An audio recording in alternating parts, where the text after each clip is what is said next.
नमस्ते शारदे देवी सरस्वती मतिप्रभे वसतुं मम जिह्वाग्रे सर्वविद्या प्रदाभ।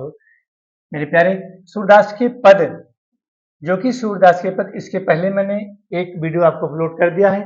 आज जो इसका दूसरा पार्ट है सूरदास का, आज हम उसकी व्याख्या करेंगे। साढ़े 2 मिनट में आपको इनके जीवन परिचय से आपको अवगत करा दें, तब सीधे हम आते हैं व्याख्या पर। समय को बिल्कुल बेकार नहीं करना है, वीडियो पर बने बने रहिएगा। मैं 2 मिनट में आपको इनका जीवन परिचय, क्योंकि मेरे प्यारे 5 नंबर का आपका आता है जीवन परिचय। क्या आता है? 5 नंबर का आपका जीवन परिचय आता है और 6 नंबर की आपको व्याख्या, यानी कि आपको 11 नंबर में एक साथ पढ़ा रहा हूँ। कितने नंबर पढ़ा रहा हूँ मेरे प्यारे? 11 नंबर। तो 11 नंबर में आप 5 नंबर का जीवन परिचय 2 मिनट में आपको मैं जीवन परिचय से अवगत करा देता हूँ। उसके बाद मैं सीधे आ जाता हूँ व्याख्या पर। सूरदास के पदों का संकलन क्या है? सूर सागर है। पहले नोट करना, मैंने जिस प्रकार से आपको बता रहा हूँ कि जीवन परिचय आपको ऐसे एरो लगा करके, ऐसे स्टार बना करके प्यारे लिखना है।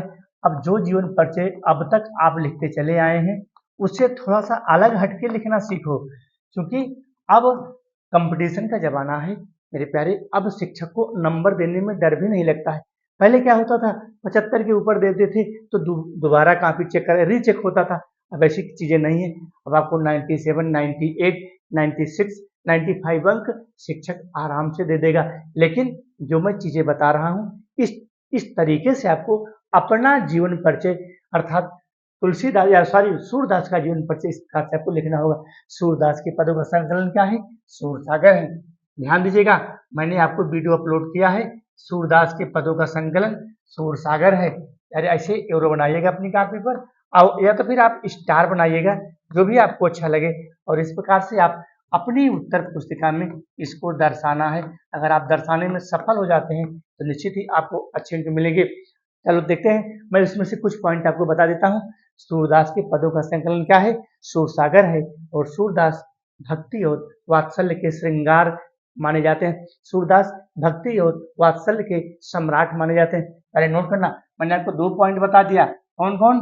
सूरदास, सूरदास के सूरदास के जो पदों का संकलन है वो क्या है? सूर सागर है।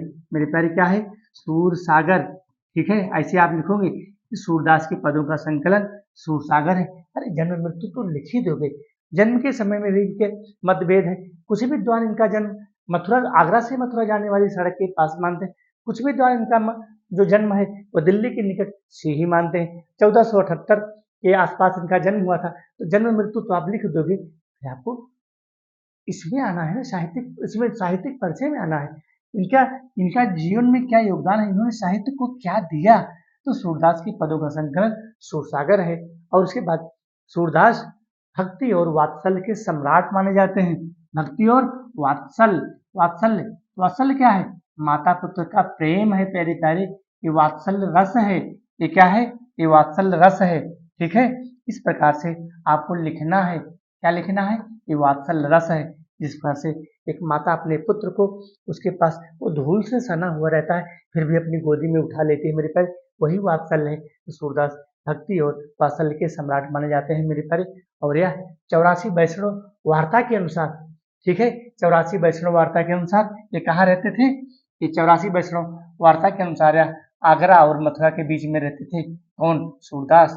84 वैष्णव वार्ता के अनुसार यह आगरा और मथुरा के बीच में रहते थे मेरे प्यारे। इस प्रकार से आपको उनका जीवन परिचय दर्शाना है। और इनको पुष्टि मार्ग का जहाज कहा जाता है। किसको? सूरदास को। मैं आपको पॉइंट बता रहा हूँ, इनको सूरदास को पुष्टि मार्ग का जहाज कहा जाता है। किसने कहा? विठल लाल ने कहा। विठल लाल कौन है? वल्लभाचार्य के पुत्र हैं मेरे प्यारे। वल्लभाचार्य कौन है? वल्लभाचार्य सूरदास के गुरु का नाम है, और वल्लभाचार्य के पुत्र का नाम विठल लाल था।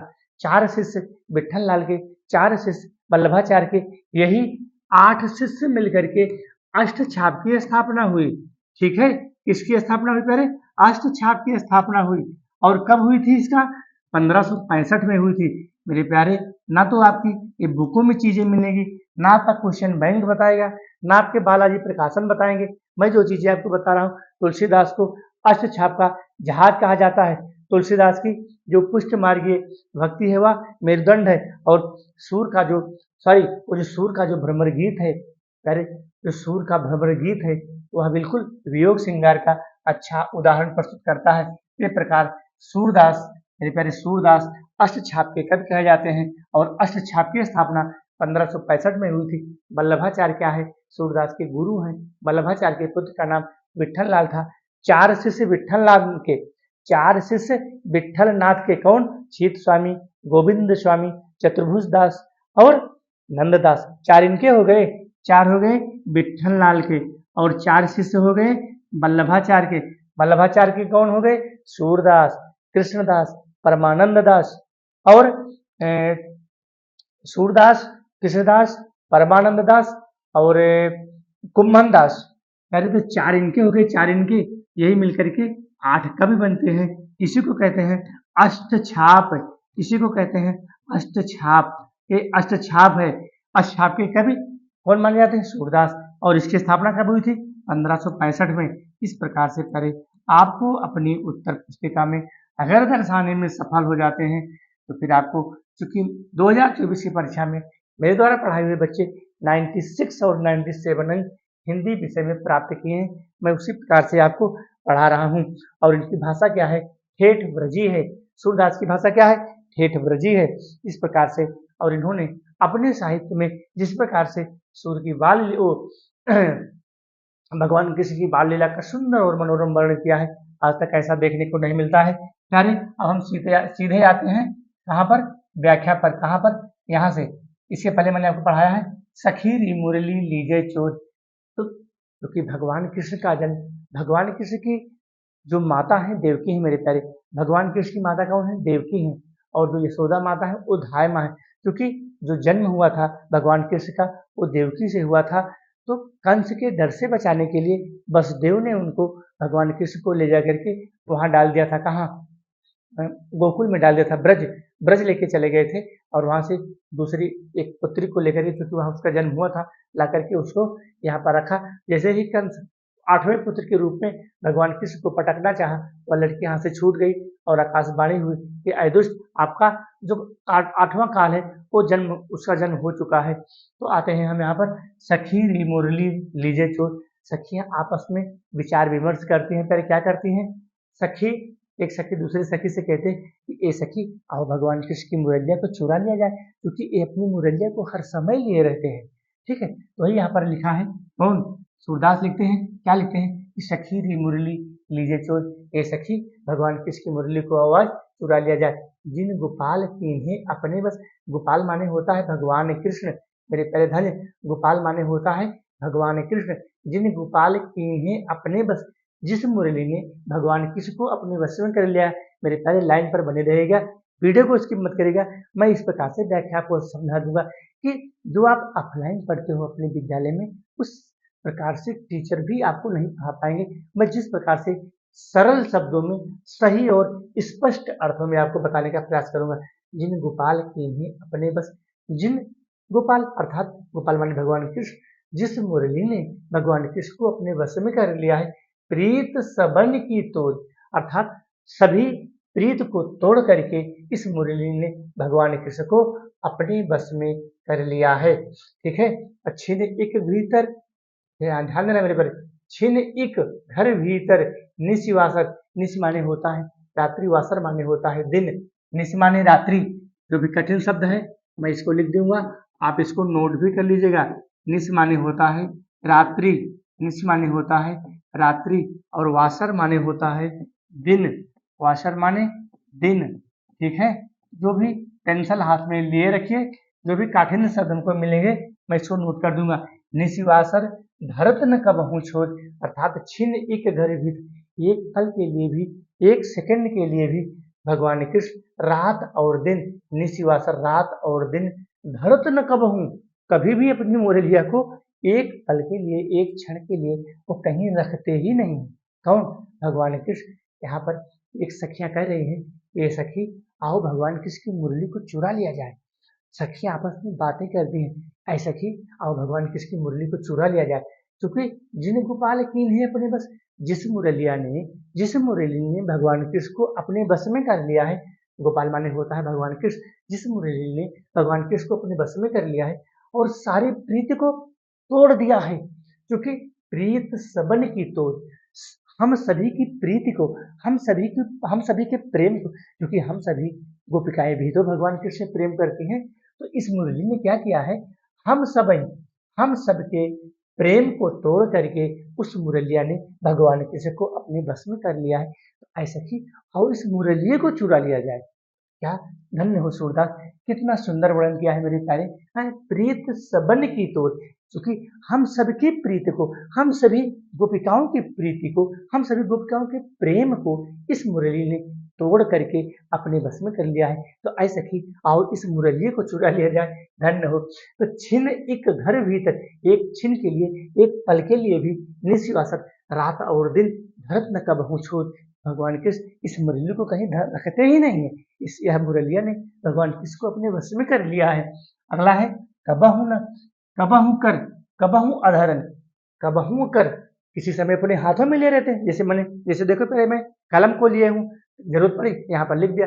तो कबहू, कबहू कर, किसी समय अपने हाथ में ले रहते हैं, और कबहू अधर, कभी वो अपने ओठों पर, इस प्रकार से बिल्कुल ऐसे। इसीलिए इनको कहा गया है त्रिभंगी लाल। क्यों कहा गया है, क्योंकि पैर से झुकते हैं, कमर से झुकते हैं और गले से झुकते हैं। इसीलिए इसीलिए क्या कहा भगवान कृष्ण को त्रिभंगी लाल भी कहा गया, क्योंकि जब ऐसे मुरली को अपने अधरों पर रखते हैं तो 3 जगह से झुकते हैं मेरे पैर, यहाँ से झुकते हैं, कमर से झुकते हैं और पैर से, इसीलिए इनको त्रिभंगी लाल भी कहा गया है। तो ये कबहू कर, कबहू अधर, कभी अपने हाथों में लिए रहते हैं और कभी अपने अधरों पर धारण करते हैं। अधर माने अधर, कटी कबहू खुशत, कटी माने होता है कमर, और किसी समय वह अपने कमर में इस मुरली को खोसे रहते हैं, अर्थात उसमें लगाए रहते हैं। ना जानो कुछ मेली मोहिनी है, राखें अंग अंग भोर, न जाने इस मुरली ने भगवान कृष्ण को मोहिनी अर्थात अपने बस में कर लिया है। न जानो कुछ मेली मोही, न जाने किस इस मुरली ने भगवान कृष्ण को अपने बस में कर लिया है, और राखें अंग अंग भोर, और अंग अंग पर में यह मुरली के ऊपर हमेशा सवार रहती है।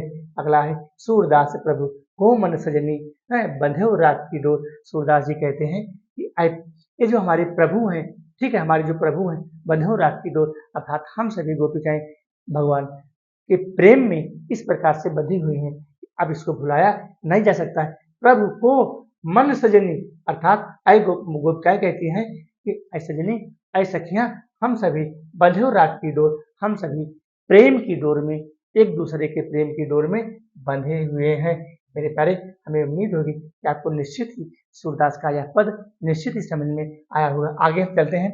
उद्धव महि ब्रज विसत रत्नाहि, भगवान कृष्ण यहाँ पर कहते हैं, भगवान कृष्ण की बात है मेरे प्यारे, उद्धव मोहि ब्रज विसरत नाही, भगवान, क्योंकि जो उद्धव है भगवान कृष्ण के सखा है, भगवान कृष्ण के मित्र हैं। तो एक मित्र से ही तो अपने सुख दुख की बातें करता है। जैसे हमारी प्यारी बहनें होती हैं, एक बहन दूसरी बहन से अपनी बातों को कहती है, अपने सुख को, अपने दुख को बताती है। तो यहाँ पर उद्धव उद्धव से भगवान कृष्ण कह रहे हैं कि अय उद्धव, हमें ब्रज भुलाया नहीं जा सकता।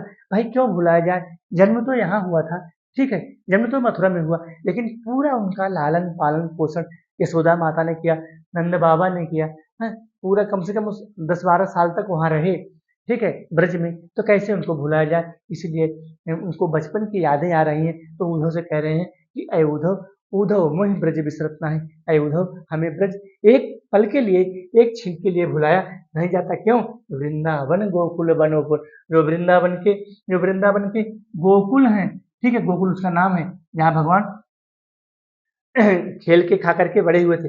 वृंदावन के जो गोकुल है, वन है, वहां के उपवन है, वाटिका है, और संघन माने घना होता है। मेरे प्यारे नोट कर लीजिएगा, संघन, संघन माने होता है घना, ठीक है, संघन माने होता है घना। कहते नहीं हो यहाँ भाई बहुत संघन आबादी है, संघन का मतलब होता है बिल्कुल नजदीक नजदीक, पास पास, तो संघन माने होता है घना, ठीक है। वही यहाँ पर लिखा है, वृंदावन गोकुल वन उपवन संघन कुंज की छाही, अर्थात वहां पर बहुत सारे उपवन में पेड़ है, वाटिका है, द्रुम है, बहुत सारे सब नजदीक नजदीक पास पास थे, इसीलिए वहाँ का सौंदर्य भगवान कृष्ण को भी अच्छा लग रहा था। तो वृंदावन गोकुल वन उपवन, अर्थात वृंदावन के जितने भी वन है, उपवन है, और संघन कुंज, कुंज माने वही मतलब पेड़ पौधे, वहाँ का सौंदर्य बिल्कुल पास पास का, वहाँ का सौंदर्य बड़ा ही सुंदर और मनोहारी लगता है। प्रात समय माता जसुमत, जसुमत कहा गया है यशोदा माता को, जसुमत कहा गया है यशोदा माता को। प्रात समय माता जसुमत अरु नंद देखि सुख पाओ, अर्थात प्रातः के समय नंद बाबा और यशोदा माता अपने पुत्र को देख करके अपार सुख के आनंद की अनुभूति करती हैं। जैसे एक माता अपने पुत्र को जब देखती है दिन में एक बार दो बार, तो उसको अपार आनंद की अनुभूति होती है। अगर अगर उसका पुत्र या पुत्री कहीं धूल में भी गिरा हुआ है तो माता उस समय धूल को नहीं देखती है और तुरंत उसको उठा करके अपनी गोदी में ले लेती है। मेरे प्यारे यही है कि माखन रोटी दह्यो सजायो, यशोदा माता उनको सुबह के समय भगवान कृष्ण को माखन से लगी हुई रोटी उनको सजा करके देती हैं। माखन रोटी दह्यो सजायो और अति हित साथ खवायो, और उनको अपनी गोदी में लेकर के माखन से लगी हुई रोटी भगवान कृष्ण को खिलाती हैं। वो यहाँ पर लिखा है सूरदास ने कि काग के भाग बड़े सजनी, हरि हाथ से ले गयो माखन रोटी।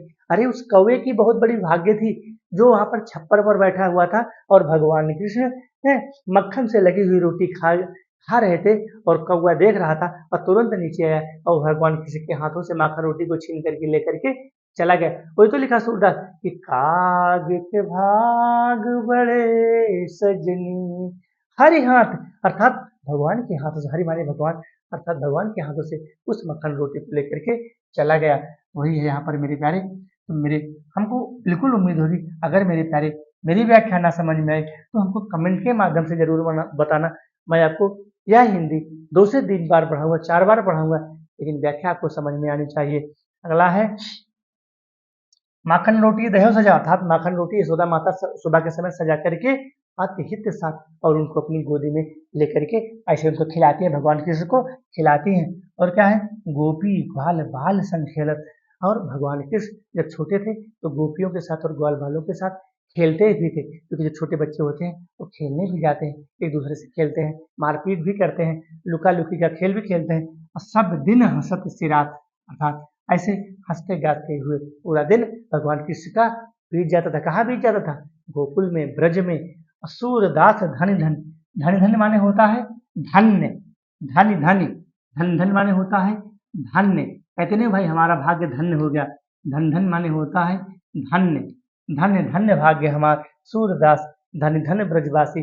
ऐसे ब्रजवासी धन्य हैं, ऐसे ब्रज के रहने वाले धन्य हैं जिन सोहित जदुतात, जदुतात कहा गया है मेरे प्यारे भगवान कृष्ण को।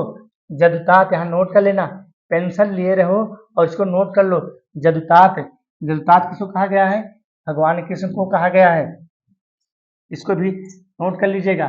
जदुतात, नहीं तो व्याख्या नहीं कर पाओगे। जदुतात, यह है जदुतात, जदुतात, जदुतात माने होता है भगवान कृष्ण। इनका नाम है प्यारे, बहुत सारे नाम है, कृष्ण है, कान्हा है, कन्हैया है, त्रिभंगी लाल है, देवकी के लाल है, बहुत सारे इनके नाम हैं। इनके नामों की गिनती हम नहीं कर सकते मेरे प्यारे। अब हम चलते हैं थोड़ा सा ऊपर। सूरदास धन धन ब्रजवासी, सूरदास कहते हैं कि ब्रजवासी, ब्रज के रहने वाले लोग, ब्रज के जितने भी नर नारी हैं, ब्रज के जितने भी गोपिकाएं, ब्रज के जितने भी स्त्री पुरुष हैं, उनका भाग्य धन धन है, क्योंकि जिनसो हित जदुतात, अर्थात जिनसे भगवान कृष्ण का हित जुड़ा हुआ है, जिनसे भगवान कृष्ण का प्रेम जुड़ा हुआ है मेरे प्यारे। वही तो यहाँ पर लिखा है सूरदास ने।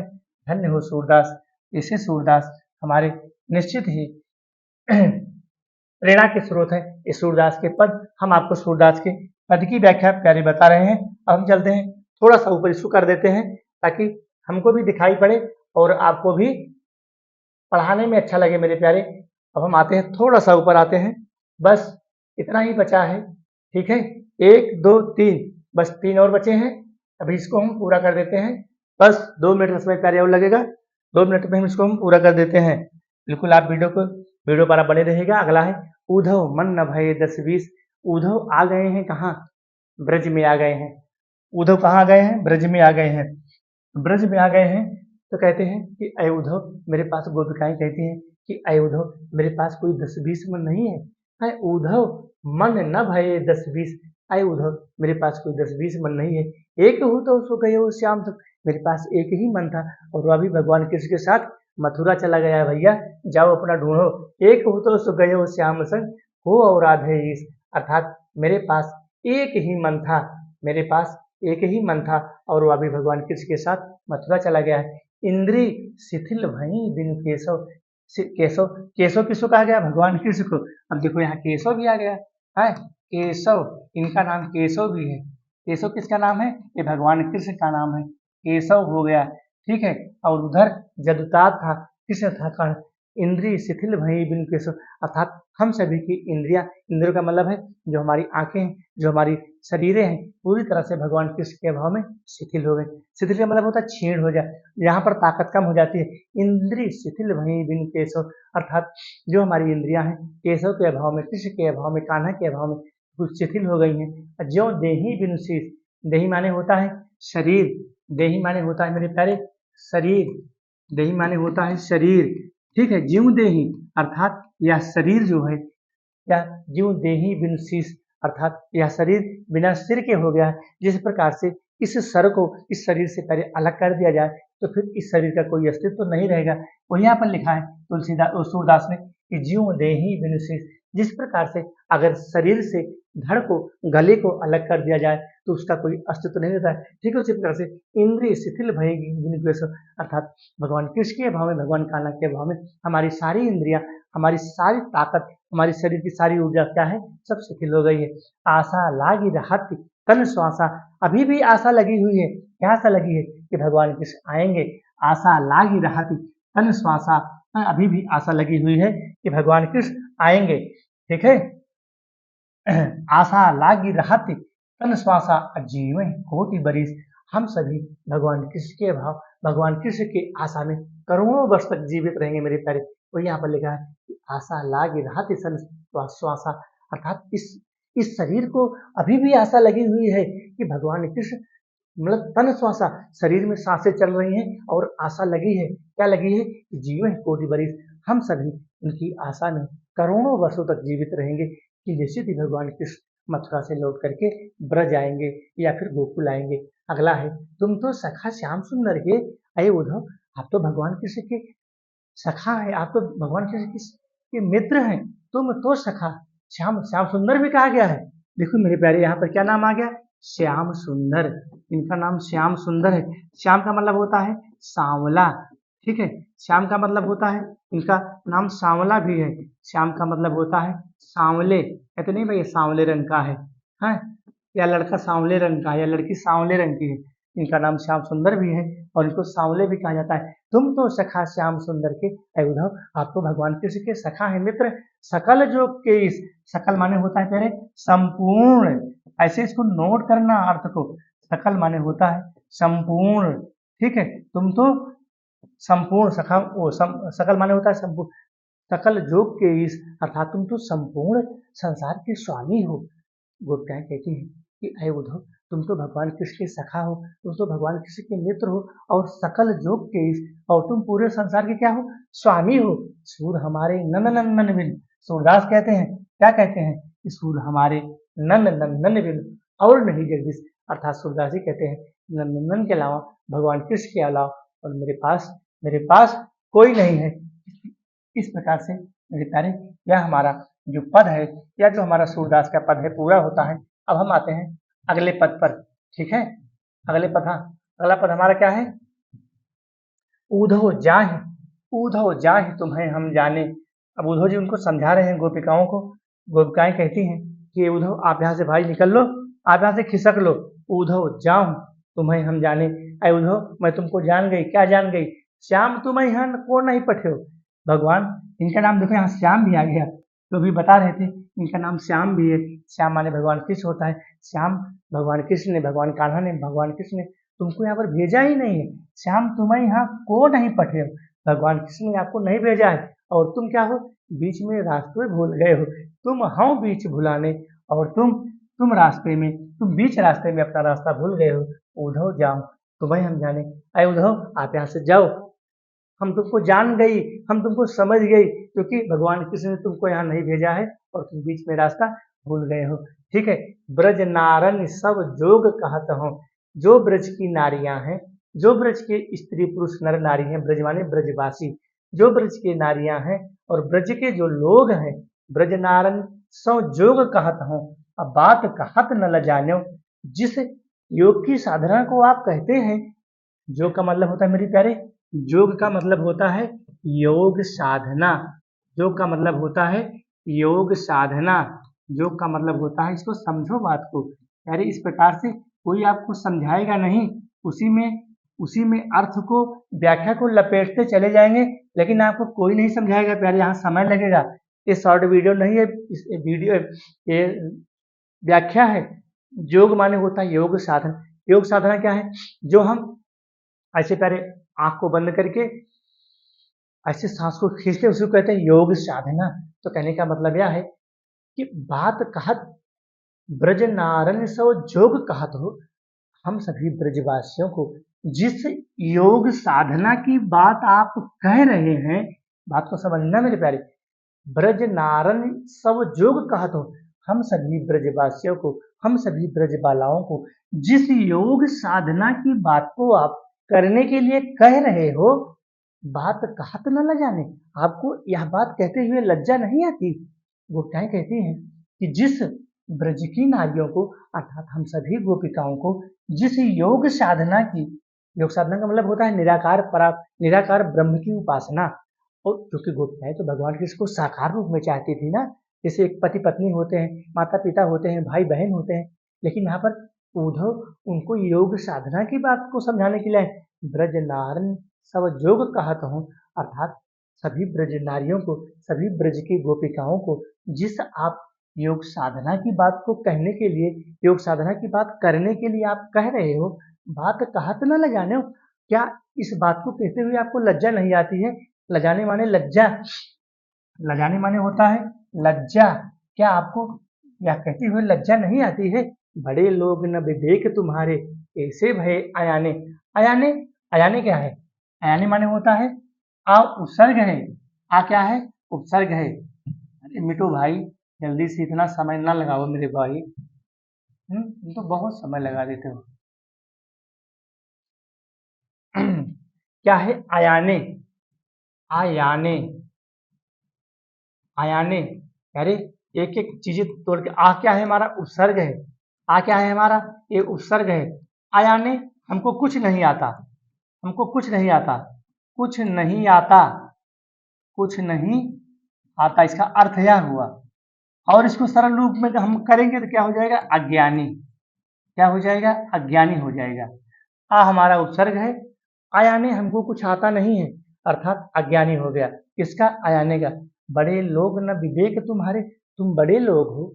वो कहती हैं उद्धव से, अरे उद्धव तुम बड़े लोग हो, क्या तुम्हारे पास विवेक नहीं है? विवेक माने बुद्धि, क्या तुम्हारे पास विवेक बुद्धि नहीं है?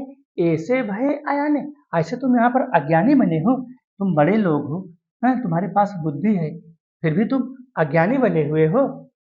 हमसो कही लई हम सही के, हमसो कही लई हम सही के, हमसे तो कह रहे हो, मैं इसको सहन कर ले रही हूँ।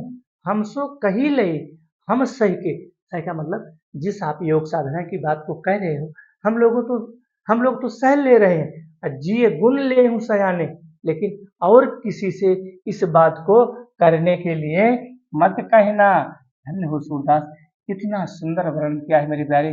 अयाने माने होता है अज्ञानी, नोट कर लीजिएगा अपनी बुक में, अयाने माने होता है अज्ञानी। ठीक है।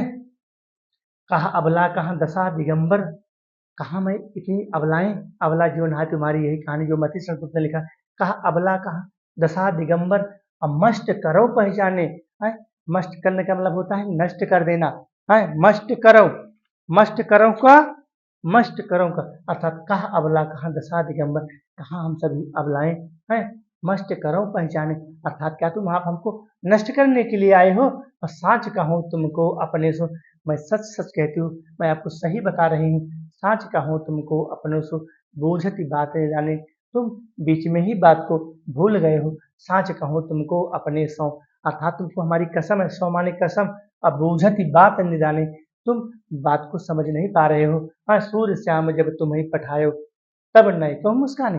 गोपिकाएं कहती हैं, क्या कहती हैं कि सूर्य के श्याम, श्याम माने भगवान कृष्ण, सूर्य के श्याम जब तुम ही पठायो, जब तुमको यहाँ भेजा तो क्या भेजते समय तब नए क्यों मुस्काने, क्या भेजते समय उनको थोड़ी सी मुस्कान भी आई थी।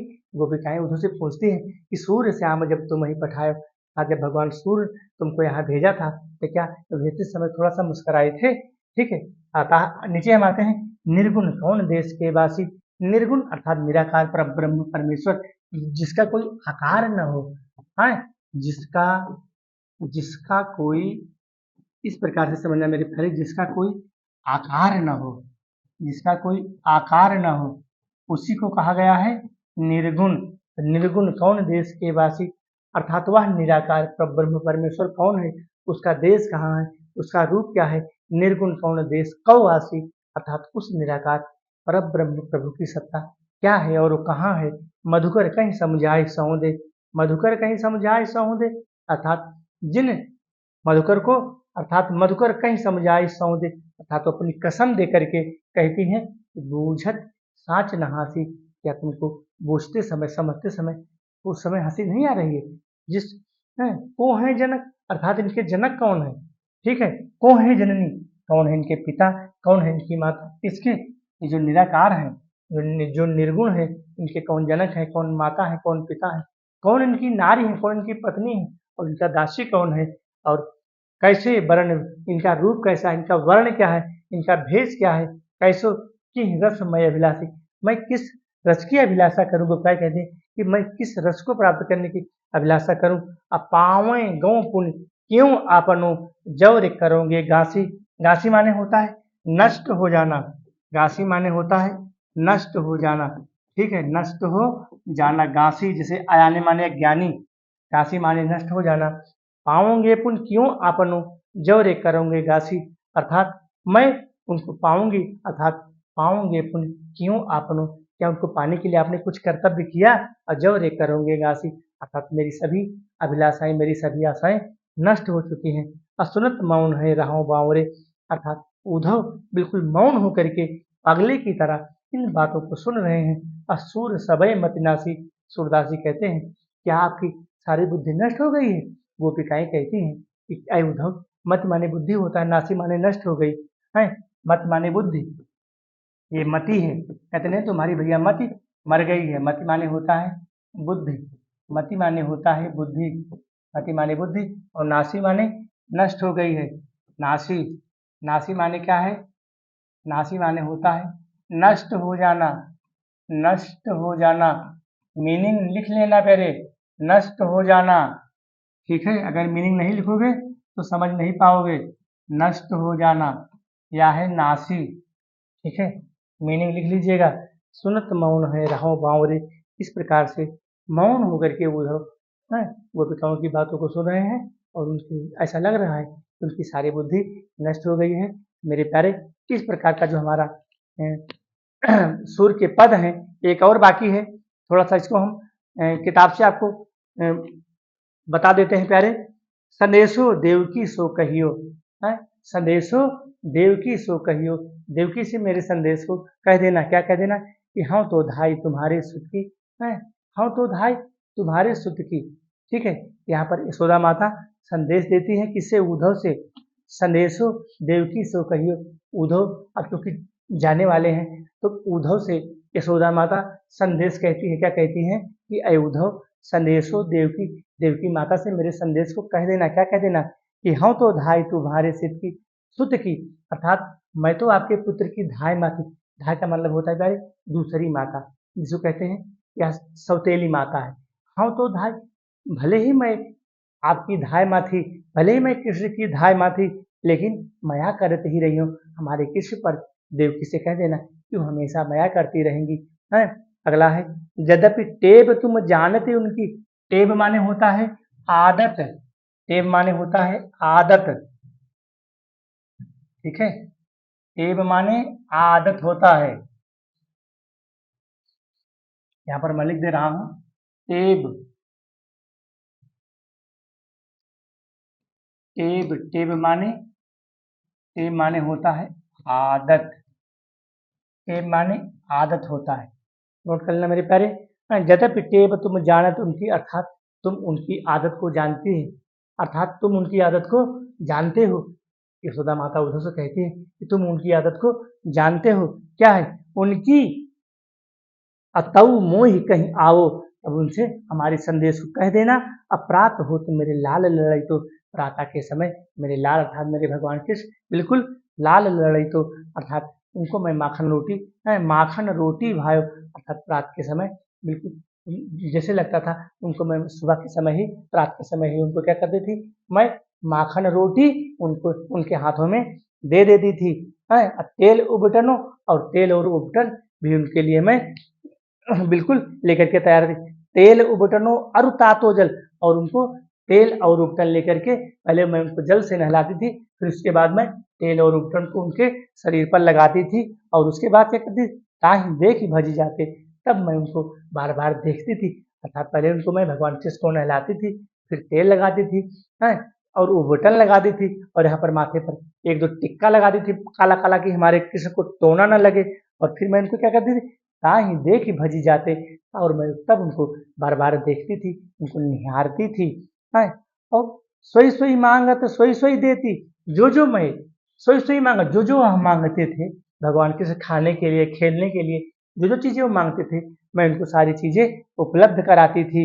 मैं क्रम क्रम करके नहाते, और बार बार उनको मैं क्रम क्रम से सुबह शाम उनको नहलाती थी। सूर पथिक सुन मोह रैन दिन, सूर के पथिक अर्थात सूरदास जी कहते हैं कि रात और दिन सूर पथिक सुन मोहि रैन दिन, बढ़ो रहत उर सोच, मेरी उनकी सोच बहुत उच्च कोट की थी।